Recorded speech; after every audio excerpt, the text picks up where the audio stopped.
What's up, guys? It's me again, Tiff, back to talk more about Celsius. Some recent news updates, a potential timeline, and a little estimate of how much we might expect to receive back after all of these bankruptcy proceedings. So just to set the stage here, guys, when Celsius initially filed for bankruptcy on July 13th, they claimed to have a $1.2 billion hole in their balance sheet. Well, according to a recent coin report filed on Sunday, it seems that Celsius's actual hole is more like $2.8 billion. It looks like out of the initial 100,669 bitcoins initially deposited by investors, 3 of which were mine, Celsius has managed to lose 62,853 of those bitcoins. How exactly did they manage to do this? It's incredible. Well, according to multiple articles, it seems that Alex Mashinsky, CEO of Celsius, took control of the firm's trading strategy in January. Allegedly, Alex Mashinsky decided to overrule senior traders with decades of experience. In one instance, the sources claimed, he ordered the crypto lender's trading team to sell hundreds of millions of dollars worth of Bitcoin, and the firm bought back the funds the following day at a loss. The report alleges that Celsius lost $50 million through trading in January alone. So yeah, that explains how they lost some of our Bitcoins. Excellent work, Alex Mashinsky. Well, in order to recoup some of these massive losses, Celsius filed a request to build out their mining operations so that they can mine and sell Bitcoins during these bankruptcy proceedings. I covered this in my last video, but in their second day hearing in court, Judge Martin Glenn did approve this motion. This has been a controversial decision because mining businesses are very expensive to run, and currently Celsius's mining business is running unprofitably, and there is no absolute promise that it ever will become profitable. Additionally, the profitability of a Bitcoin mining business obviously is subject to the price volatility of Bitcoin itself, so there is a small chance that in this bear market, this mining business does not actually become profitable and ends up just draining cash and potentially negatively impacting the amount that we're able to recover as depositors. But ignore me, what do I know? Let's just be positive. The mining business could end up working out. So let's just get into what we all really care about, a potential timeline and an estimate for how much we might end up receiving after all these bankruptcy proceedings. Well, Thomas Brazel, managing partner at 507 Capital, recently discussed both of these topics with CoinDesk in an interview, which I will now summarize. Firstly, he points out that a typical bankruptcy proceeding can take anywhere from 6 to 18 months. In regards to how much we might expect to recover, he notes that we're likely to recover just a portion of our funds at best. He notes that based on the initial numbers of Celsius's first day declaration of bankruptcy, customers could expect to receive 50 to 60 cents on the dollar. However, let's keep in mind that when Celsius initially declared bankruptcy, they claimed to have a $1.2 billion hole in their balance sheet.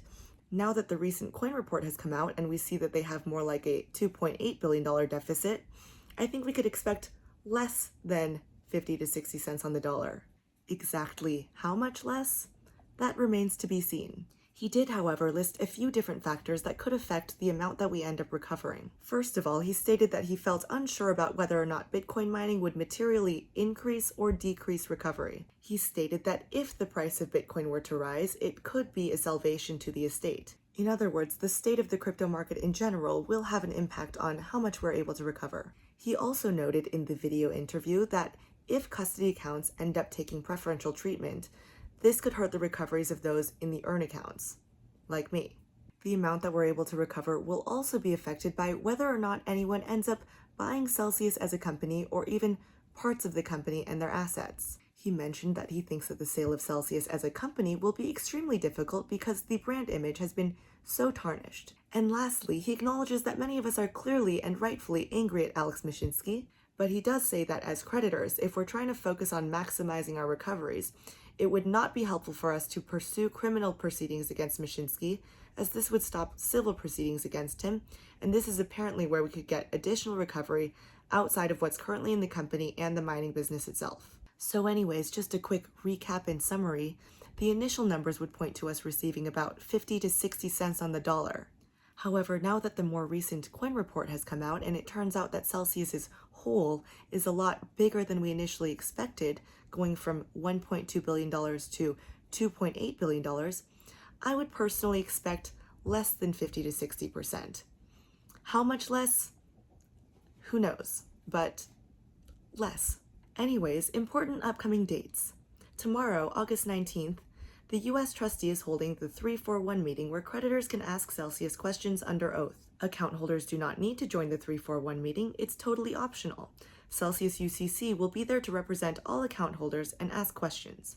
If you are interested in joining the 341 meeting, it will be held over the phone at 9 a.m. Eastern Time tomorrow. I will include the more specific directions, including the meeting dial-in number and the participant code, in the description box down below if you want to join. Also an important date, the official debtor schedules of assets and liabilities should be out on August 29th.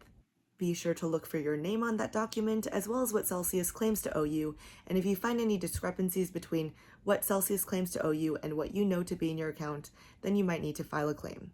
I have been getting a ton of messages and comments from international Celsius users about whether or not they need to file a claim because they did not see themselves on the initial 6,000-page list of names. So, although I am personally a US citizen, I did send an email to the UCC asking if non-US citizens are going to need to file claims, especially if they did not see themselves on that 6,000-page list of names. They did send back a pretty vague canned response just explaining what a proof of claim form is. But they did include this specific section stating that the debtors may at some point during the case file a motion asking the court to approve a customized proof of claim form for account holders and unsecured creditors and to set a deadline for when proof of claim forms must be submitted. Until then, account holders can complete the standard proof of claim form at the above website link. There is no reason to believe that account holders will be treated differently in terms of treatment under a proposed Chapter 11 plan based on whether they reside in the United States or a foreign country. So it sounds like the same set of rules will apply to you if you're from the US or from a foreign country. Look for your name and how much you're owed in the debtor schedules of assets and liabilities on August 29th. And if you don't find your name on there, or you don't receive it, or if you find any discrepancy between what Celsius claims to owe you and what you know to be in your account, then I would recommend filing a claim. I would also personally wait for the updated claims form to come out because the current claims form is denominated in US dollars, and if I were to file a claim, I'd probably wait for the one that's ideally denominated in crypto. Either way though, I wouldn't stress too much about it yet. In this email, they directly stated that, as of this date, the Celsius debtors have not filed a motion asking the court to set deadlines for when proof of claims must be filed or to establish requirements as to who should submit a proof of claim. So yeah, don't stress out about it too much yet. There aren't even deadlines set for when proof of claims forms need to be filed, so you're good. Anyways, Celsius's next appearance in court will be September 1st, so mark your calendars. I'm sure it'll be a thrilling ride. I hope you're all having a lovely day. Feel free to like, comment, and subscribe to my new YouTube channel. I'll be sure to keep it updated with all the latest Celsius news. I also read and respond to pretty much every single comment, so I'll see you down there, guys. Please do beware of scammers in the comments pretending to be me asking you to Telegram or WhatsApp them, as well as any fake social media profiles that message you and ask you for money, because I will never do that. Love you so much. I'll see you next time.